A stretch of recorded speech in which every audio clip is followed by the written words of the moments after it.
Bienvenue à notre émission Coffres idées. C'est toujours avec plaisir que je remplace Marvin en ce jour. Nous continuons notre étude sur les missionnaires. Bienvenue à Yvelise, Emeline, Carole et Edwina. Vous allez bien ce matin? Oui, bien. En pleine forme? Oui. Les vacances se sont bien passées? Ah oui. Très bien. On a bien commencé la rentrée? Il faut toujours passer par là. La rentrée amène les vacances. Oui, c'est ça la bonne nouvelle en fait. Donc, nous continuons notre étude sur les missionnaires. Et nous voyons un missionnaire spécial. Est-ce que vous voyez de qui peut-on parler aujourd'hui? Un indice. Un indice? Oui. Oui. Il persécutait les chrétiens. Saul. Bien, Yvelisse. Je vais vous inviter à lire dans Acte 9, les versets 15 à 16. Acte 9, les versets 15 et 16.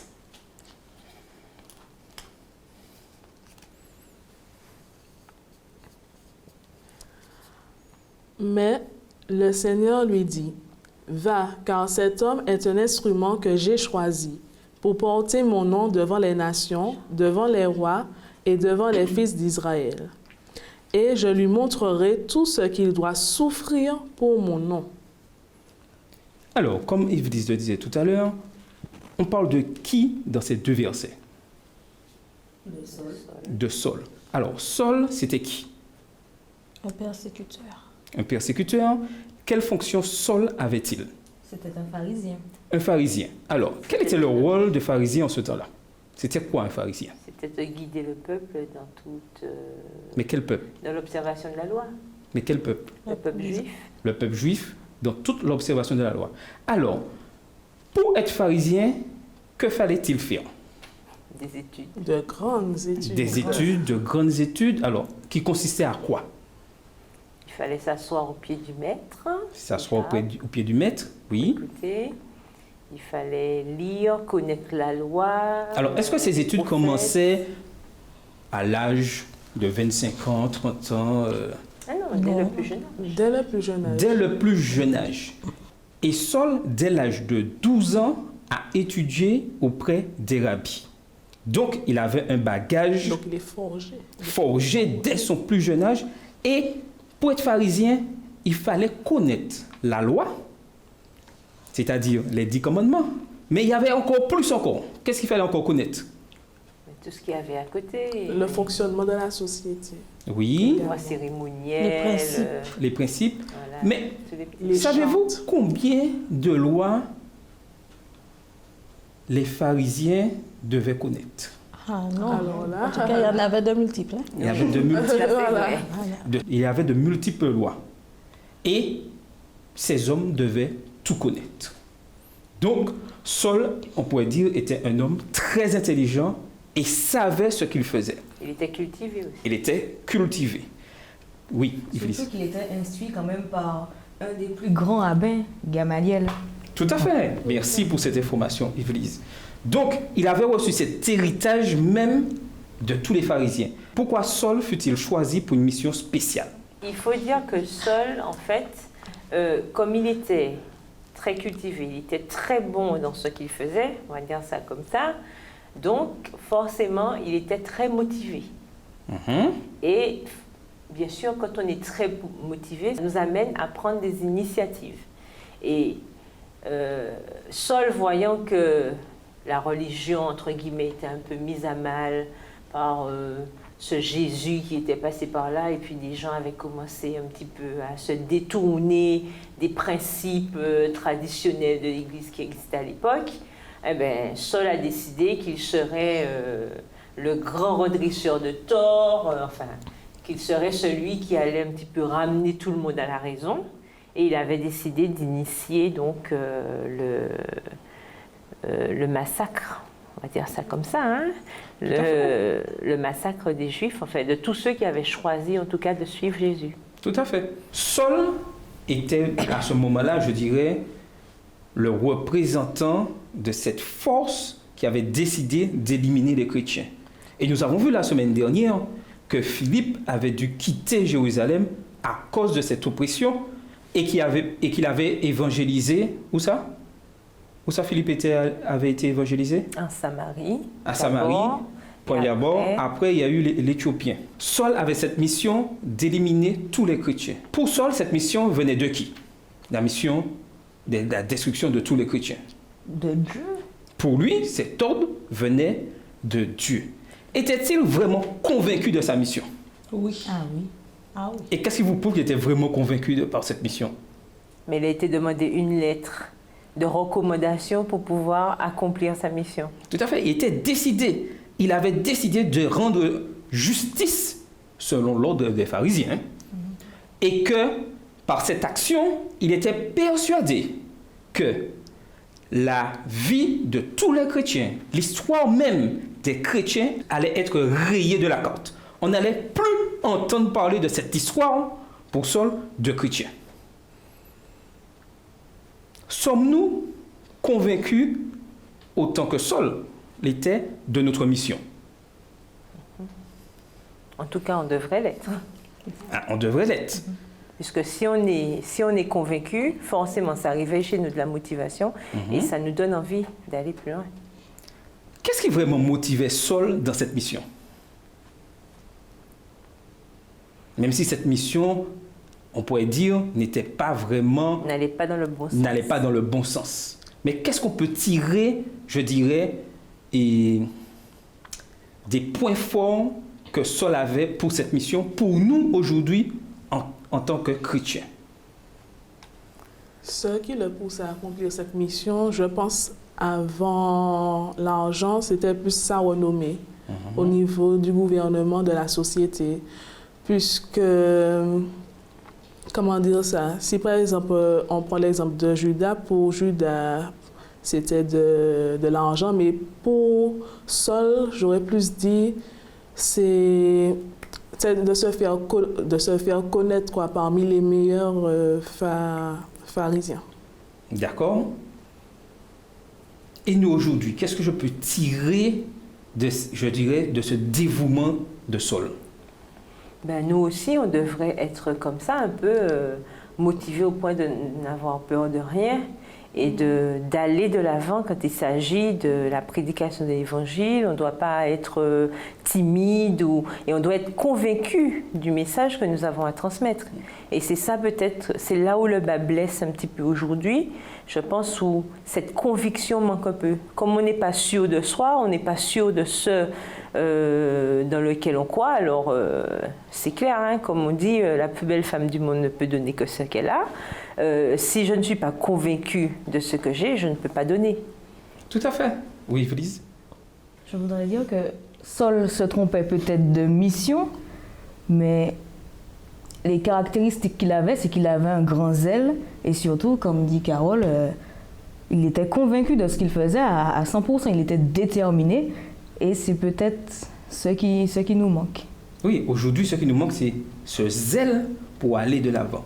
Mais continuons un peu sur l'histoire de Saul. Nous le voyons maintenant prêt à éliminer les chrétiens et il se retrouve sur ce chemin, cette route de Damas. Qu'est-ce qui s'est passé sur cette route de Damas? Subitement, Dieu il s'est fait aveugler voilà. On a rencontré Il a été aveuglé par une grande lumière. par qui une grande lumière. lumière. Alors, qui peut me faire ce récit rapidement qui se trouve dans Acte 9, les versets 1 à 22? Alors Amen. qu'il allait persécuter les chrétiens, sur sa route, il a été aveuglé par une grande lumière et il a entendu une voix qui lui a dit « Pourquoi me persécutes-tu » Merci Yvelise, mais continuons. Et nous allons demander à Edwina de nous lire Acte 9 à partir du verset 7 jusqu'au verset 10. Alors, les hommes qui l'accompagnaient demeurèrent stupéfaits. Ils entendaient bien la voix, mais ils ne voyaient personne. Saul se releva de terre, et quoique ses yeux fussent ouverts, il ne voyait rien. On le prit par la main et on le conduisit à Damas. Il resta 3 jours sans voir, et il ne mangea ni ne but. Or, il y avait à Damas un disciple nommé Ananias. Le Seigneur lui dit dans une vision, « Ananias ». Il répondit, « Me voici, Seigneur ». Merci Edwina. Imaginez-vous un instant que vous accompagnez Paul. Vous entendez la voix et qu'est-ce que le texte dit? Vous ne voyez personne. Et vous voyez personne. Ah, mais je cours. Ah, ça m'effraie. Hein. Je cours. Je vois personne, je suis dans une voie. Et Paul, qu'est-ce qu'il entendait lui? La voix du Seigneur. Et qu'est-ce qu'il voyait? Une lumière. Une lumière. Une lumière. Mais après, il était aveuglé, il ne voyait plus rien. Et il ne voyait plus rien. Et toujours est-il, il a vu la lumière. Tout à fait. Oui. Merci Edwina. Donc, Paul est arrêté en plein chemin par qui? Dieu lui-même, hein? Par Dieu lui-même, il est arrêté en plein chemin. Dieu vous a-t-il déjà arrêté? Dieu t'a-t-il déjà arrêté? Peut-être que oui, et je ne me suis pas vraiment rendu compte, c'est possible. Mais pas comme Saul l'a vécu. Pas comme ça l'a vécu.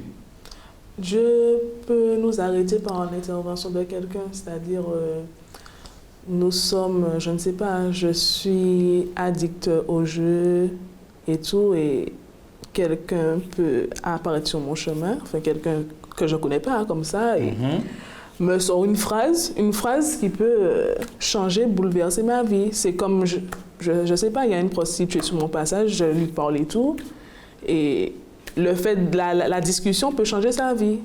Ok, Évelise? Non? J'ai envie de dire no comment. Moi, je pense qu'à chaque fois que nous sommes sur une pente dangereuse et que nous faisons demi-tour, pour moi, c'est comme un semi-chemin de Damas à chaque fois.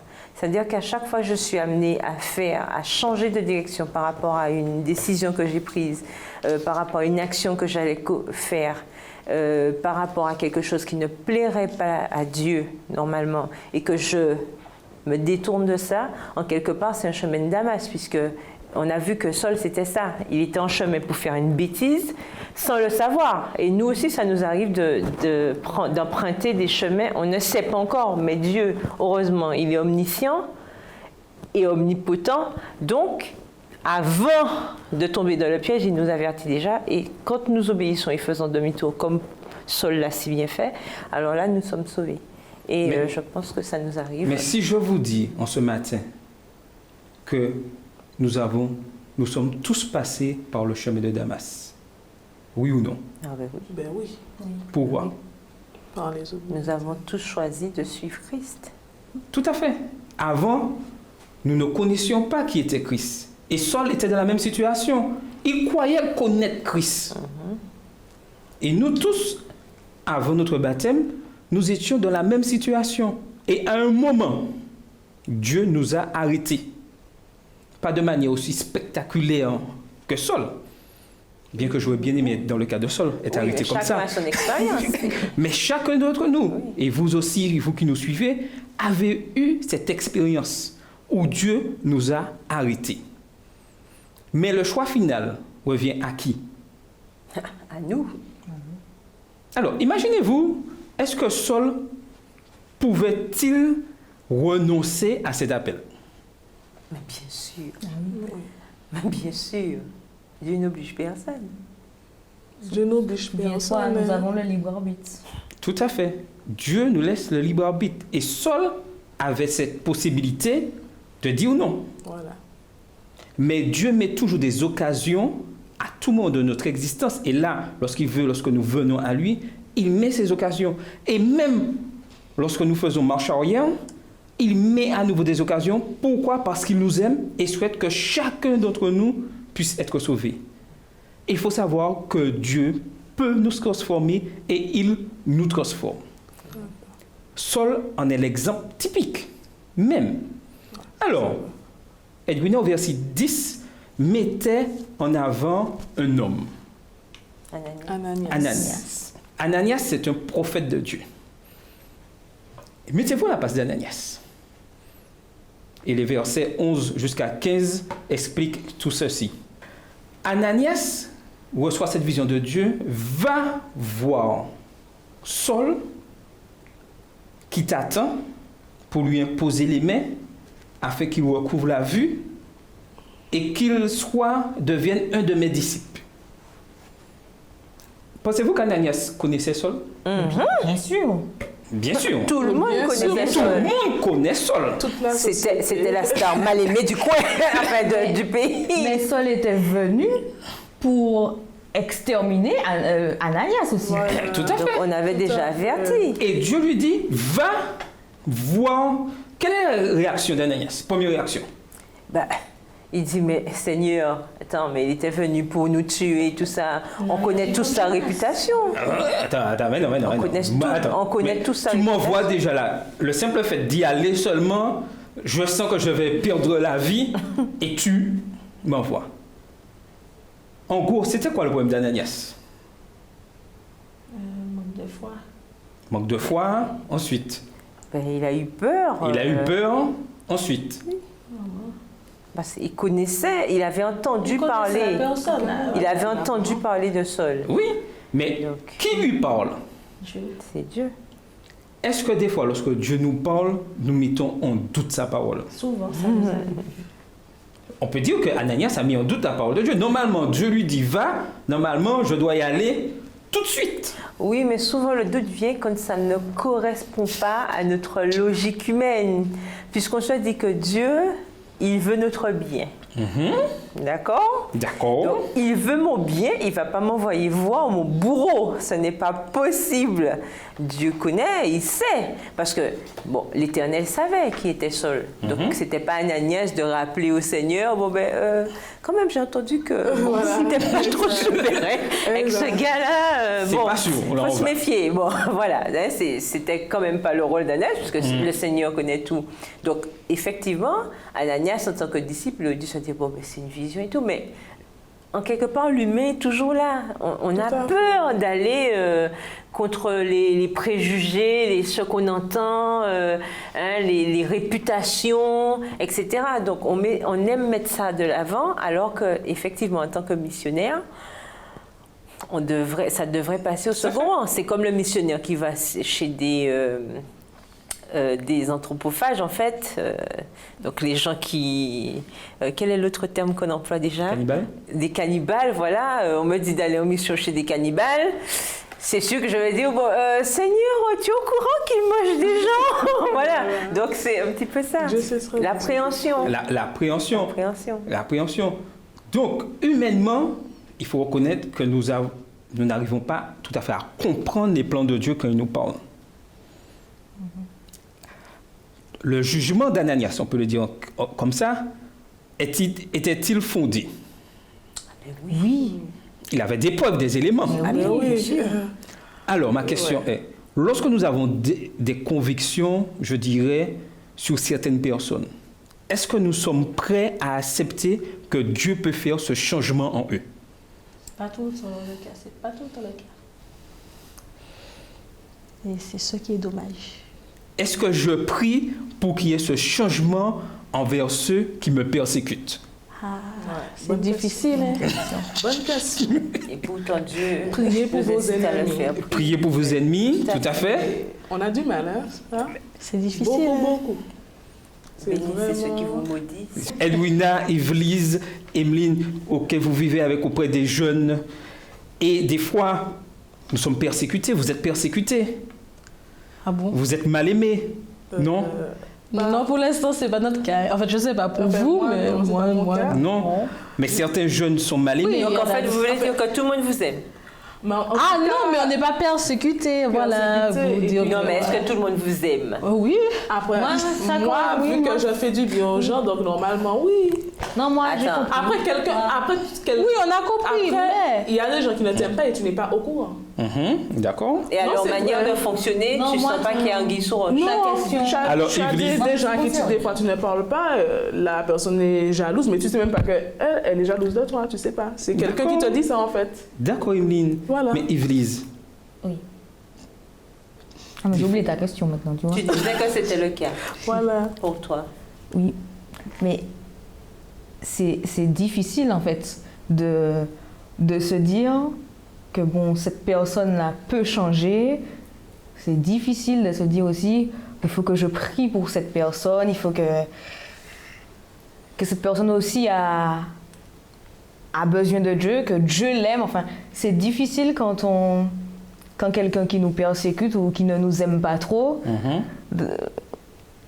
Parce que tu as déjà posé un masque de méchant sur cette personne, donc tu te dis, elle sera comme ça toute sa vie. Ok, mais dans le cas d'Ananias, la personne sera comme ça toute sa vie. Dans le cas d'Ananias, dans le cas d'Ananias avec Saul, il avait des éléments réels. Oui. Paul persécutait bien les personnes, avait massacré tous les chrétiens. Des amis d'Ananias sûrement avaient été mis en prison par Saul. Et Dieu lui dit d'y aller.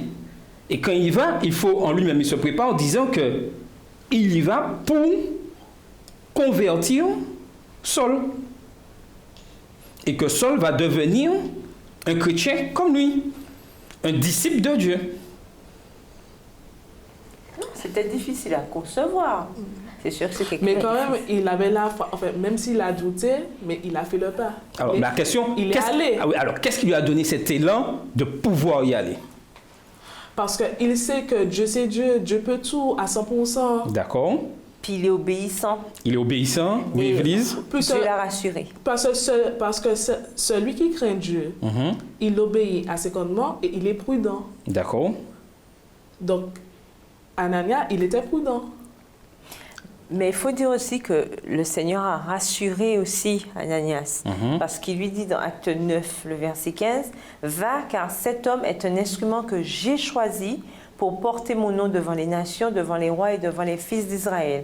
Et je lui montrerai tout ce qu'il doit souffrir pour mon nom. » Donc, en quelque part, Dieu donne déjà aussi, enfin, rassure un peu Anania pour lui dire, ne t'inquiète pas, la personne dont tu as entendu parler, c'est plus tout à fait cette même personne, et voilà mes plans pour elle maintenant, cette personne. Donc, tu n'as pas à hésiter, vas-y. Tout à fait. Et comme il est obéissant, il y va. Et là, on voit dans le verset 16, quand il dit « Je lui montrerai tout ce qu'il doit souffrir pour mon nom », Anania peut se dire qu'à ce moment-là, Saul va passer de persécuteur à persécuté. Tout à fait. Il va devenir maintenant un allié de Jésus-Christ. Il va devenir un ambassadeur de Jésus-Christ. Mais cette histoire, je dirais, a une profondeur quand même.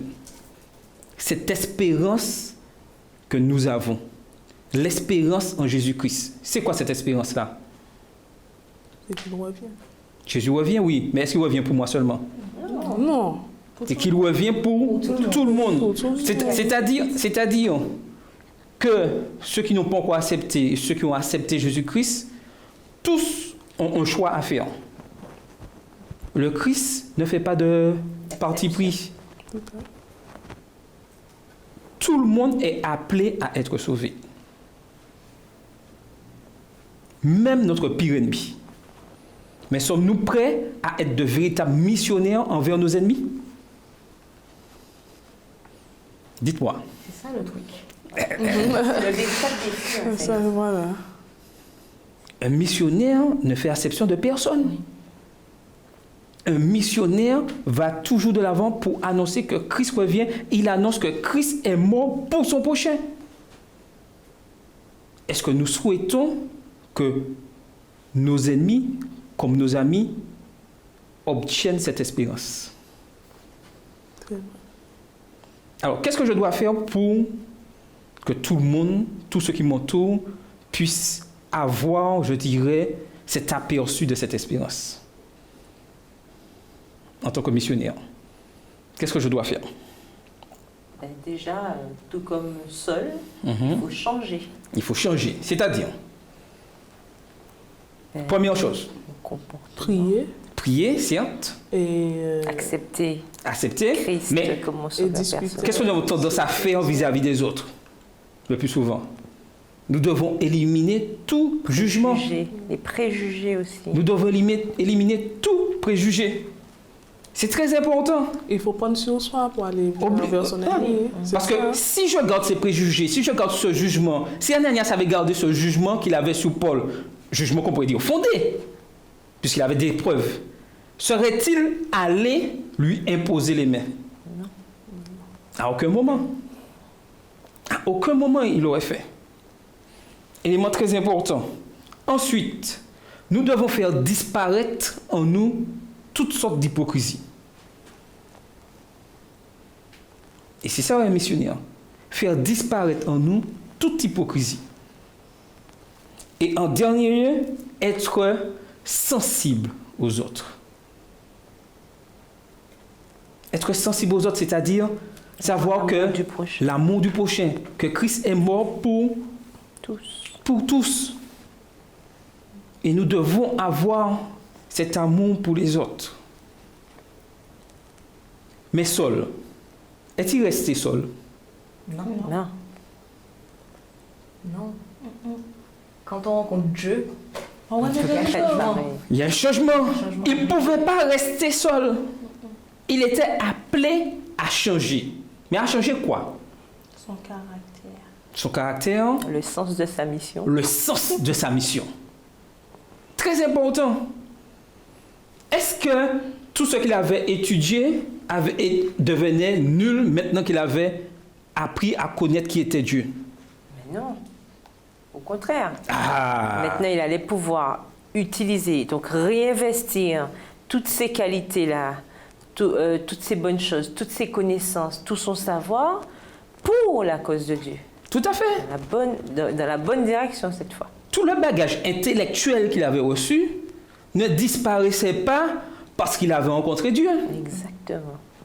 Tout ceci pour nous dire que lorsque nous rencontrons Dieu, tout ce que nous avons appris, Dieu l'utilisera. Voilà. On ne devient pas inculte, idiot parce qu'on rencontre Dieu. Tout à fait. Et lors de cette rencontre, il nous est dit que Saul, qui est devenu Paul, est resté quelques jours. Il n'est pas parti tout de suite en mission. Hein. Remarquez bien, il est resté quelques jours pour quoi faire? Pour pouvoir s'instruire. Pour pouvoir s'instruire. C'est-à-dire que Dieu avait décidé, pas de formater son disque dur, c'est-à-dire effacer tout. Il avait décidé, on pourrait dire, de le réactiver, de corriger, de retirer ce qui n'allait pas. Voilà. Donc il a Pour la mission. reformaté. Il n'a pas formaté, il a reformaté. Donc il a amplifié, il a enlevé ce qui n'allait pas, il a ajouté. Il a nettoyé le disque dur. Il s'est mis à dur. jour. Tout à fait. Et cette mise à jour de l'apôtre Paul, maintenant, il était prêt pour accomplir une nouvelle mission. Mais pensez-vous que l'ancienne et la nouvelle mission de Paul étaient vraiment séparées? A-t-il des liens entre ces deux missions? Oui, les chrétiens. Et les chrétiens? Point commun. Point commun. Alors que dans sa première mission, quand même, il devait tout faire pour éliminer la chrétienté. Dans sa nouvelle mission, il devait tout faire pour développer cette chrétienté. Tout en ayant le même bagage, ses instructions. Et Dieu allait se servir de lui. Parce que ses connaissances en tant que pharisien allaient permettre de faire comprendre que ce n'est pas la loi, ce n'est pas la loi qui sauve. Elle est là, mais c'est l'amour de Dieu. Et puis ça lui donnait accès aussi à certains cercles que le chrétien lambda ne pourrait pas, auquel le chrétien lambda ne pourrait pas accéder. Tout à fait. Parce que le corps de pharisiens, les notables, etc., c'était pas ouvert à tout le monde. Donc on sait comment ça se passait dans ces sociétés-là. Et le fait déjà de pouvoir parler au sein même de ceux qui transmettaient le savoir, c'était déjà quelque chose de très positif. Tout à fait. Et nous voyons que Dieu transforme même, je dirais, le pire être humain à nos yeux. Dieu peut le transformer. Il nous a tous transformés. Il nous transforme tous. Et nous devons avoir cette assurance que nous devons être des missionnaires. Et le but du missionnaire, avec l'aide de Dieu, c'est d'apporter cette transformation. Apporter, je dirais, cette espérance qu'il y a un Dieu qui existe. Dieu a pu changer Paul. Dieu peut vous changer. Dieu peut changer chacun d'entre nous afin que nous soyons des missionnaires actifs dans son œuvre. Voulez-vous être des missionnaires actifs? Aujourd'hui, Bien sûr. Oh, bien sûr. Mais nous le sommes déjà. nous le sommes déjà. Soyons actifs dans la mission. Alors, quel titre on pourrait donner à la leçon de cette semaine? Saul avant et après. De Saul avant et après. persécuteur à persécuter. De persécuteur à persécuté. Saul, avant Before and after. et après. De persécuteur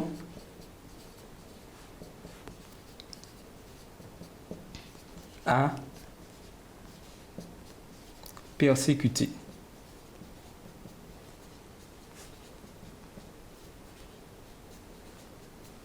Voici notre mission aujourd'hui, devenir des éléments forts, prêts à accomplir cette mission, même si nous sommes persécutés. Je vous souhaite à tous une bonne semaine, une bonne réflexion, et même si vous êtes persécutés, Christ a toujours une mission pour chacun d'entre nous. Au revoir et à la prochaine.